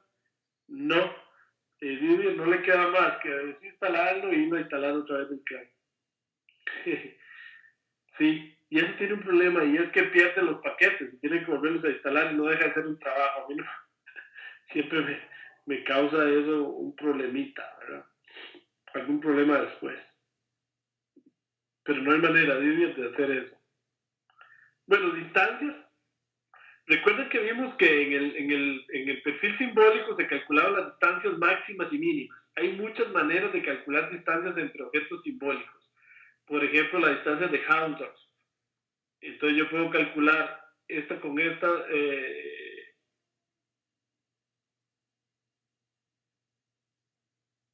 ¿Qué es esto tan raro? No sé por qué esto aquí. Creo que ahí tengo un error, sí.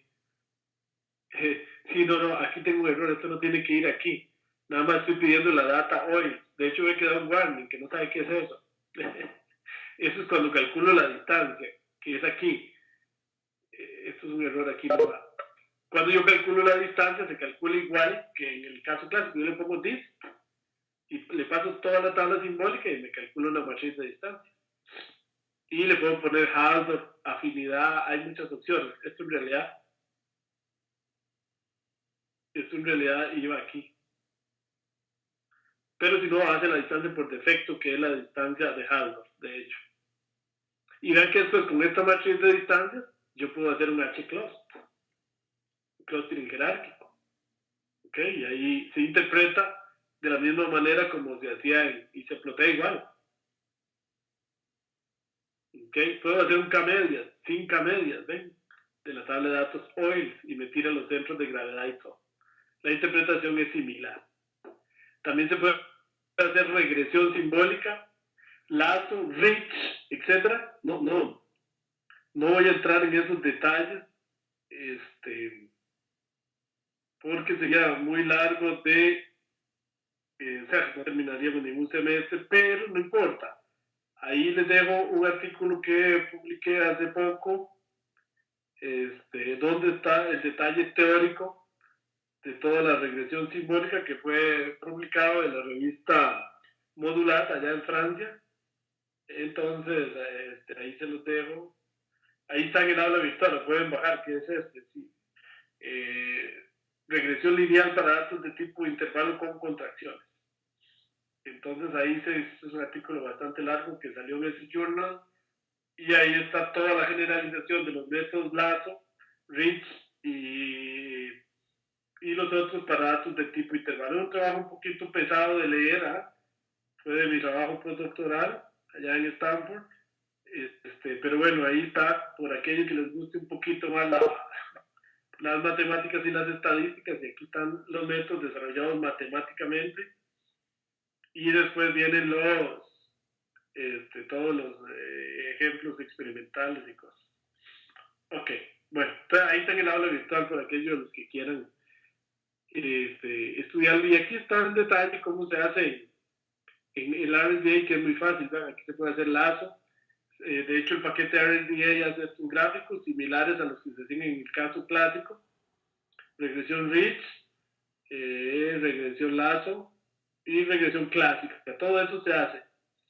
Ok, no se preocupen que esto no les pregunté en la tarea porque no nos daría tiempo. Se vuelve muy difícil.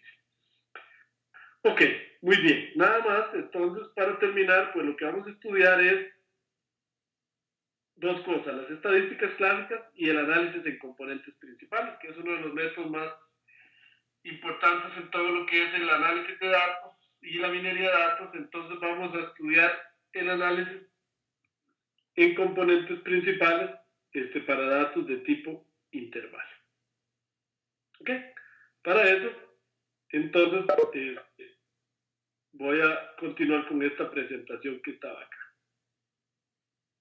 Ok, bueno, entonces vamos a ver el método de vértices, y conocido también en inglés como el TOPS Method o Vértices Method,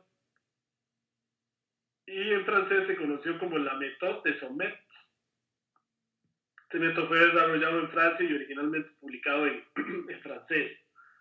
Entonces la idea, aquí vamos a partir de una hipótesis básica, y es que todos mis datos van a ser, todas las variables son de tipo intervalo. O sea que la matriz va a tener datos intervalos.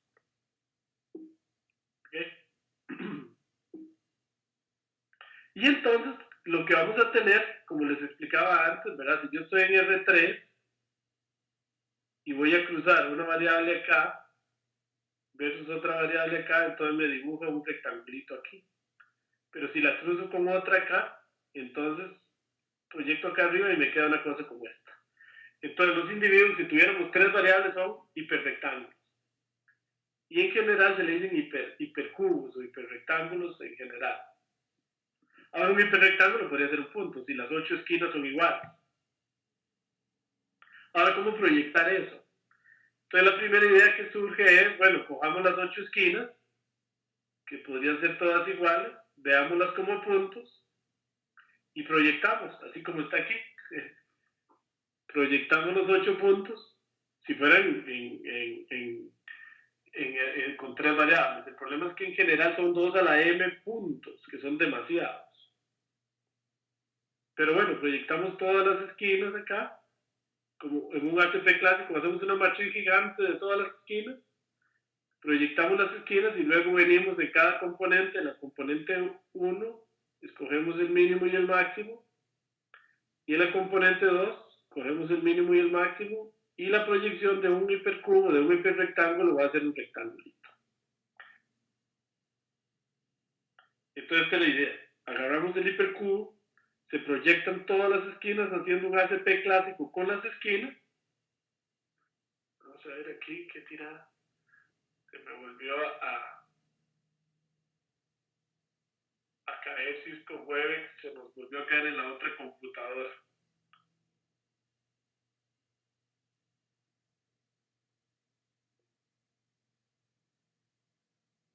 Un momentito acá, que no estamos, vamos a ver, estamos teniendo problemas de la computadora de grabación. Bueno, no importa, esto queda grabado en la otra,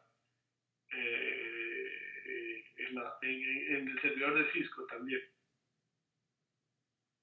Bueno, entonces ahí,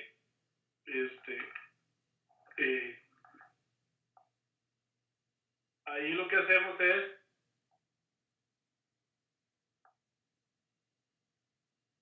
perdón acá, ok, ahí lo tengo otra vez. Bueno, entonces aquí lo que les decía es proyectamos todas las esquinas y llegamos acá y cogemos un mínimo, un máximo, un mínimo y un máximo, y la proyección del hipercubo es un rectángulo. ¿Por qué no dejamos esta figura geométrica? Porque no cumpliría la definición de ser un objeto simbólico y porque sería un poquito compleja de interpretar. ¿Okay? Entonces cogemos el mínimo y el máximo y siempre la proyección de un hipercubo será un rectángulo. Entonces la idea es así, vean.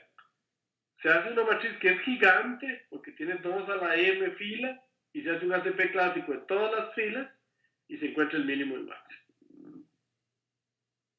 Y entonces aquí, por ejemplo, esta es la tabla de datos de Ichino, de los aceites, que son todas de tipo intervalo, y acá está el ACP, con 88% de inercia.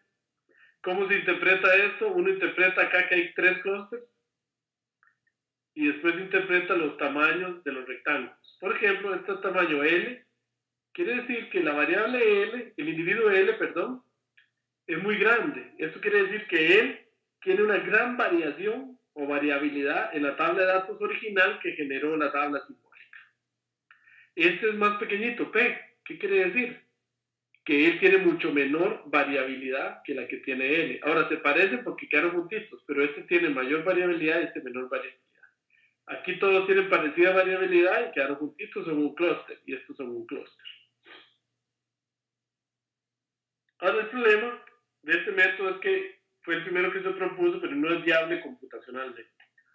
¿Por qué? Porque si tenemos ya 10 variables, eso queda de 2 a la 10 filas, es por n, por la cantidad de individuos. N por 2 a la m es demasiado. No se puede, no hay computadora porque eso estamos hablando entonces de matrices de millones de filas que no caben en las memorias nada.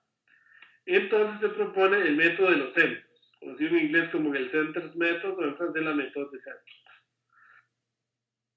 Este tiene la siguiente idea. La idea fue, bueno, no proyectemos todas las esquinas, sino proyectemos los centros. Ven que hacen los centros y hace un ACP clásico de los centros. Entonces, como esta es una matriz clásica, es muy fácil hacer un ACP de esta matriz. El problema es que perderíamos la variabilidad, porque solo veríamos el punto central. Ahora, ¿cómo ve la variabilidad? Se hace algo que no hemos visto nosotros en los cursos, pero que se proyecta el centro y luego las esquinas se proyectan en suplementario. Y luego se agarra el mínimo y el máximo igual que hicimos antes. Ahora ustedes me dirían, ya es lo mismo, hay que tener todas las esquinas. Cierto, entonces no sería viable computacionalmente. Pero por dicha, en este artículo del año 97, Alama Chekria, que realmente es la creadora de eso, creó unas ecuaciones que no las puse acá, que transforman ese cálculo exponencial en una fórmula que tiene un cálculo O de n, o sea que se puede hacer en un tiempo lineal, o sea, sumamente rápido. No está acá, está en el artículo, esos artículos también los puse en el aula virtual. Ellos hicieron el círculo de correlaciones, este fue un trabajo de Casas, Chakria, Diday, Checkman, todos franceses, y el plano principal se ve variación, pero en el círculo no. Vamos a ver si estamos viendo allá, ¿sí? Entonces así se corre en el paquete, ahora lo vamos a explicar. Así se ve el plano principal. Se puede ver en 3 dimensiones también, si ustedes quieren. Ahí está, también se puede ver con ggplot. Y también está el círculo de correlaciones, que fue desarrollado por este servidor en mi tesis, donde las correlaciones también presentan variabilidad. y este fue un trabajo que publicamos por allá en el año 2000 que se llama Duality Problem in Interval Component Analysis, que es cómo generalizar la parte de las variables que Casas, Chacría y compañía no lo había examinado. Entonces el círculo de correlaciones, ahora sí, el plano principal tiene variabilidad y el círculo de correlaciones también. Ahora, ¿cómo se interpreta esta cosa tan extraña? Bueno, acá están las ecuaciones que les decía, que son estos originales de Chacría, que traducen la proyección, que podría ser un tiempo exponencial, a estas fórmulas. Así se calcula el mínimo y así se calcula el máximo. Entonces, que son una sumatoria que se calcula sumamente rápido. Estas las desarrolló este servidor en el año 99, mi tesis de doctorado, y por ahí fueron publicadas también, que calcula las correlaciones en un tiempo finito, porque también, si no, sería un tiempo exponencial. Okay, no se preocupen si no entienden esas fórmulas matemáticas, no lo pretendo. Simplemente pretendo que entiendan la proyección y la interpretación. Entonces, ¿qué es el círculo de correlaciones? Uno proyecta el hipercubo y le sale un rectángulo. Pero acá recuerden que en el círculo lo que se interpreta son ángulos. Entonces, vamos a interpretar la variación mínima de la correlación a la variación máxima. Entonces, por ejemplo, los datos del chino, en el primera vez, este sería el círculo de correlaciones clásico, ¿verdad? Entonces yo puedo decir, por ejemplo, aquí que entre la variable FRE y la variable SAP hay una correlación positiva débil, o media, digamos, sí, media débil, y que entre IO y GRA hay una correlación también positiva débil, y que entre FRE y GRA hay una correlación negativa, etcétera, se puede interpretar de manera clásica, pero uno se puede estar engañando. Porque si hacemos el círculo simbólico, se ve, por ejemplo, que la correlación de la variable FRE y la variable SAP, la correlación de SAP podría ser esta, pero podría ser esta otra también. ¿Ven? Si fueran esas dos, la correlación es muy fuerte y positiva. Pero si fueran las dos anteriores, porque podría ser cualquiera de todas esas, sería, digamos, débil, moderada. Entonces, más bien es una interpretación mucho más clara. Más clara, digamos, tal vez no, sino más exacta, más correcta, valga la expresión. O sea que la correlación varía entre débil y entre moderada, digamos, que sería esa, y fuerte, que sería esa. Entonces la correlación también se interpreta con variación. Bueno, muy bien. Ok. No sé si tienen alguna pregunta hasta ahí. Vamos a ver si no se nos ha caído. Ok.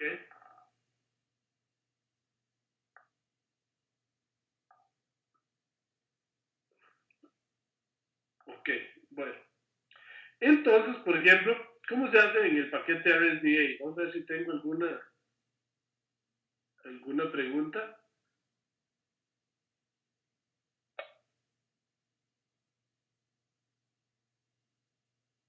Bueno, por ejemplo, aquí cargamos los datos de aceites y el ACP lo vamos a hacer de la siguiente manera.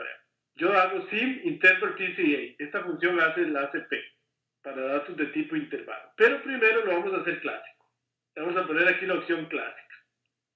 ¿Para qué? Y después lo ploteo con esta función plot y ploteo los individuos. ¿Para qué? Aquí, por ejemplo, es para interpretar. Primero voy a interpretar los segmentos. Entonces un ACP simbólico se interpreta así. Pongan atención. Primero yo digo aquí, hay 3 segmentos. Y los veo 3 segmentos. Me parece que hay. Bueno, podría ser que este también se venga para acá. Pero bueno, estos son los segmentos que me están apareciendo. ¿Ok? Bueno, entonces ya tengo los segmentos. Son los clusters. Luego, veo el círculo de correlaciones, clásico también, lo ploteo así con plot, red, choice variables, escogencia variables, y hice el ACP, pero le puse aquí clase. Eso es todo y el resultado queda en red.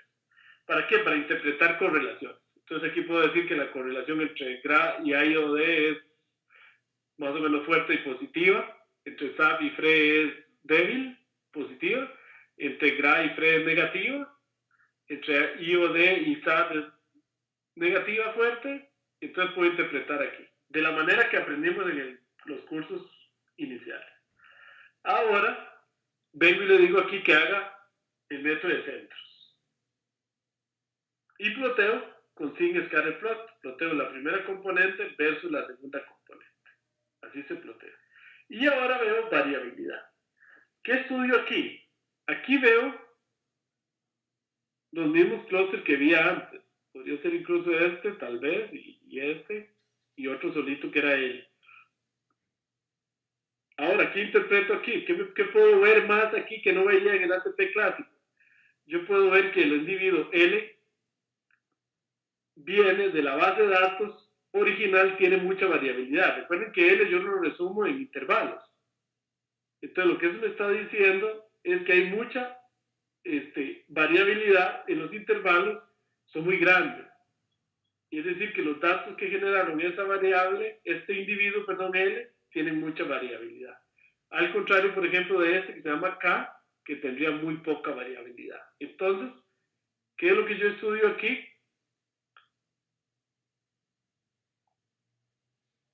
Hasta quiero instalar software. ¿Qué es lo que yo estudio aquí? La variabilidad.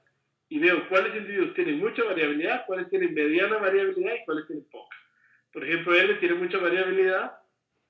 Podríamos decir que P tiene poca, que K tiene poca. Y por ejemplo aquí B y H tienen variabilidad de poca a media. ¿ven? Eso es lo que interpreto. Y el círculo de correlaciones me ayuda a interpretar qué tan creíble es este círculo. ¿Verdad? Por ejemplo, la correlación de SAP no es muy creíble porque tiene mucha variación. Ven, esto me dice dos cosas. Esto me dice dos cosas que son malas respecto a la variable SAP. Uno, que tiene mucha variabilidad. O sea, que el ángulo varía desde aquí hasta aquí. Y además ven que es una cosita corta. ¿Qué quiere decir esto? Que está mal representada en el plano. Que la flechita quedó muy corta. Entonces quiere decir que SAP no está tan bien representada. Entonces me da una información que ese círculo de arriba no me da. Entonces realmente la variable SAP es muy variable, la correlación de esa variable, valga la redundancia. Bueno, entonces así se interpreta. Entonces siempre recuerden, primero se hace el clásico para encontrar los segmentos, interpretar las correlaciones, se hace el simbólico para interpretar las variaciones y el círculo de correlaciones para interpretar. Acá lo que estoy haciendo es que el ACP hay varios métodos. Recuerden que acá yo lo hice con el método de centros, que fue el que vimos hoy. También está el método, acá lo estamos haciendo con TOPS, que es el de los vértices, aunque ustedes lo que en el paquete de RSVA lo logra para tablas no muy grandes, tienen que ser por ahí de menos de 10 columnas, si no ya no funciona. Luego está el método Principal Curves, que es otro método que no les expliqué, que logra que los rectángulos se vean un poco más pequeños. Y siempre que uno hace un método simbólico, lo que esto quiere decir es que a la par hago el método clásico. Primero hago clásico y luego simbólico. ¿Para qué? Para interpretar. Aquí hay otro que se llama las distancias optimizadas. No les voy a explicar eso en detalle, pero son otras variantes de ACP para datos de tipo intervalo. Muy bien. Muy bien. Básicamente, en el curso y en la tarea, todo lo que se les pide, si no se dice, no recuerdo si se dice, es usando Classic y seguido Centers. Eso es lo que tienen que usar. Classic, Centers. Okay. Classic para interpretar los segmentos, las correlaciones, y Centers para interpretar las variaciones de las filas y de las correlaciones. Ok, bueno, vamos a ver si tenemos alguna pregunta. No sé si ha estado un poquito complicado. Pues la idea es dejarles una semillita. No pretendo en esta clase, pues, que entiendan esto a completitud, pero que sí lo entiendan intuitivamente y ojalá algunos se animen a seguir estudiando. Tuvimos un estudiante, si mal no recuerdo, fue en Ecuador, que hizo su proyecto final y usando RSVA desarrolló toda una aplicación para detectar lavado de dinero en el banco donde él trabaja. Y después él nos reportó tener muy buenos resultados usando esto para medir atipicidad. Realmente el medir atipicidad por ejemplo, solo esa aplicación de esto es sumamente útil. Y el paquete RSDA ya tiene las instancias programadas, que es la parte más compleja. Arriba las vimos. En el curso no vimos mucho eso, pero ya tiene todas las fórmulas de distancia, la mayoría de ellas programadas. Entonces se puede hacer el tema de atipicidad. Él hizo eso y después nos dijo que le estaba resultando muy bien en la institución bancaria donde él trabaja. Entonces, bueno, no sé si tienen alguna pregunta. Vamos a ver si se me olvida algún tema. Vamos a ver si se me olvida algún tema. Entonces, bueno, ahí nada más voy a ir al aula virtual para decirles, bueno, ahí está la última tarea, no es muy complicada, pero como siempre, pues ahí vamos a estar en el chat. Mi persona y Carlos, de vez en cuando, que es un problema que tenemos, es que está muy, muy ocupado Carlos con un proyecto por ahí, entonces por eso está un poquito retrasado, pero vamos a ayudarle a revisar tareas. Entonces, el Big Data, nada más mostrarles la última semana, y ahí hay una serie de materiales adicionales para que ustedes puedan seguir estudiando. Acá está todo lo que vimos, el perfil simbólico, hay un resumen ejecutivo muy bonito. Vamos a ver si lo tengo aquí, resumen ejecutivo, sí. Acá está un resumen que escribimos hace algún tiempo sobre, donde está explicado todo lo que vimos de la tecnología de detección de fraudes usando análisis de datos simbólicos. Ahí tienen algo muy valioso, aunque ustedes no lo crean. Las estadísticas básicas, el análisis de componentes principales, el paquete RSDA, un artículo sobre análisis de componentes principales, otro artículo y el artículo de regresión. Y ahí la entrega la tarea. Más adelante les vamos a habilitar esto. Bueno, muy bien. No sé si tienen alguna pregunta, comentario. La tarea vale 50 puntos cada pregunta. Sí, sí, no lo puse.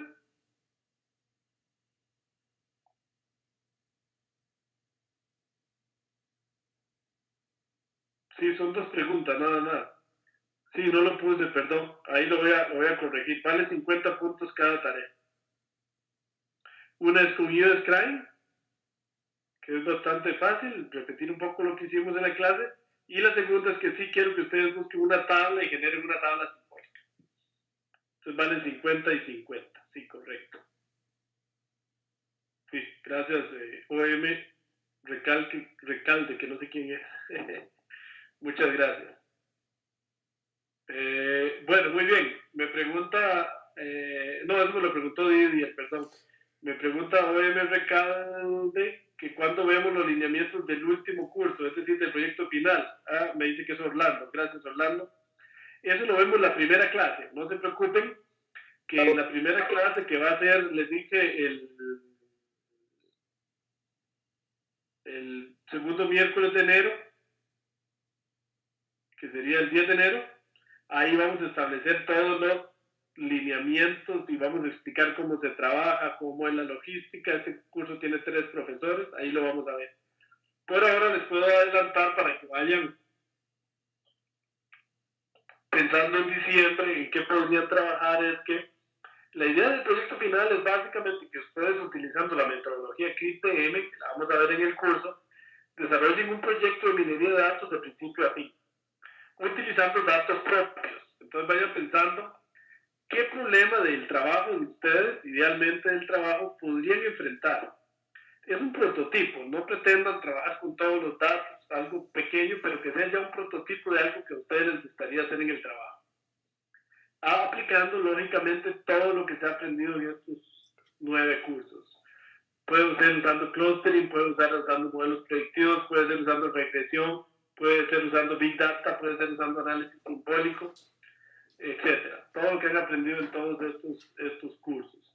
Entonces eso es, pero no se preocupen que eso lo vamos a ver con detalle, hablar, compañeros, en el último curso. Si vayan pensando, se puede hacer en grupos de 3 personas. Entonces, si quieren trabajar con alguien, también pueden trabajar solos, no hay ningún problema. El curso dura 2 meses y vale $300, pero en realidad es más barato, ¿verdad? Porque es un curso de 2 meses que vale $300. Entonces vayan pensando si quieren trabajar con alguien, si quieren trabajar solos y en qué tema les gustaría trabajar. ¿Ok? Bueno, muy bien. Hay clases todas las semanas, no Didier, en el proyecto final van a ver que no hay clases todas las semanas.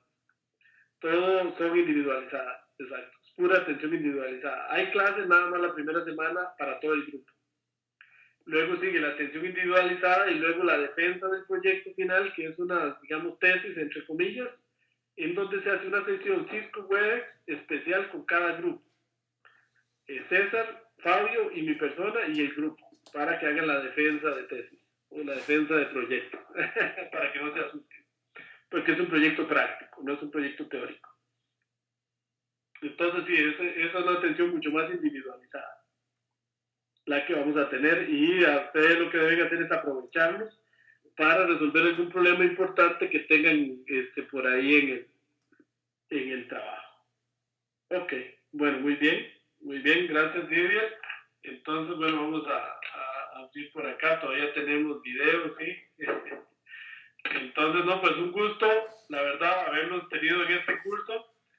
Realmente, pues, es muy poquito un mes para estudiar el tema de Big Data, pero espero, pues, creo que como siempre logramos nuestro objetivo, que es que queden con herramientas para trabajar en el tema de Big Data, que sepan de qué se trata, que no los engañen y que sepan por dónde hay, por dónde pueden ir, ¿verdad? Es un tema en el que se podría trabajar y seguir trabajando el resto de sus vidas. Es un tema bien amplio, pero estoy convencido de que se van con muy buenas herramientas de lo que es Big Data. Entonces, para que puedan seguir trabajando todas estas herramientas, pues, las pueden utilizar desde luego en el proyecto final. Entonces, bueno, un gusto haberlos tenido acá en el curso. Vamos a acelerar un poquito con la revisión de las tareas. Recuerden que para la entrega de la última tarea tienen tiempo hasta la próxima semana, a esta misma hora. Y el curso de proyecto final arranca hasta el 10 de enero del 2018, así que van a tener un tiempito de descanso.